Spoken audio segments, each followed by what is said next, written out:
తెలంగాణ భవన్లో కేటీఆర్ మాట్లాడుతున్నారు, లైవ్ లో చూద్దాం. ఇవాళ 24%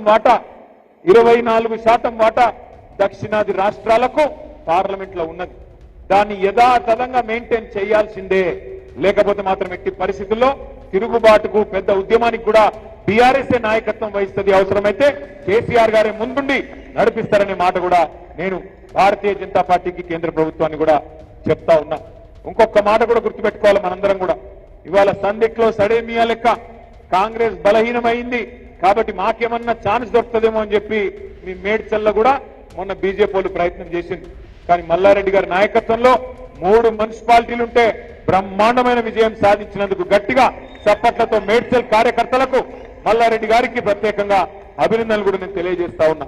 రేపు ఇక్కడ కార్పొరేషన్ ఎలక్షన్లలో కూడా 16 చేసుకున్నా, 20 చేసుకున్నా, 25 చేసుకున్నా, ఎన్ని చేసుకున్నా గెలిచేది ఖచ్చితంగా గులాబీ జెండానే. ఖచ్చితంగా గెలిచేది మళ్ళీ కార్పొరేషన్ మీద ఎగిరేది గులాబీ జెండానే.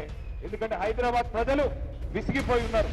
మా నగరానికి ఏమైంది, అన్యాయం అయిపోయింది కాంగ్రెస్ వచ్చినాక అనే బాధలో ఈ కరెంటు కోతలేంది, ఈ దోమలేంది, రియల్ ఎస్టేట్ డామ్మనుడేంది, మళ్ళా మంచినీళ్ళ గోసేంది బాధలో ఉన్నారు ఇవాళ హైదరాబాద్ ప్రజలు. అందుకే దయచేసి నేను ఇక్కడికి వచ్చిన మా నాయకులు, మా సోదరులందరినీ, సోదరిమణులందరినీ కోరుతా ఉన్నా. ఎలక్షన్లు సెప్టెంబర్లోనో అక్టోబర్లో పెడతారట. ఈ లోపల పెడతారు కావచ్చు, ఆగస్టు సెప్టెంబర్లో. సరే, ఇప్పటి నుంచే పనిలో ఉండు. ఇప్పటి నుంచే కలువుని జనాలను గుర్తు చేయండి. మనం 1,00,000 డబుల్ బెడ్రూమ్ ఇల్లు కట్టినాం హైదరాబాద్ లో. వీళ్ళు వచ్చినాక 2.5 ఏళ్లలో ఒక్కటంటే ఒక ఇల్లు కట్టలే, ఒక ఇల్లు మంజూరు చేయలే.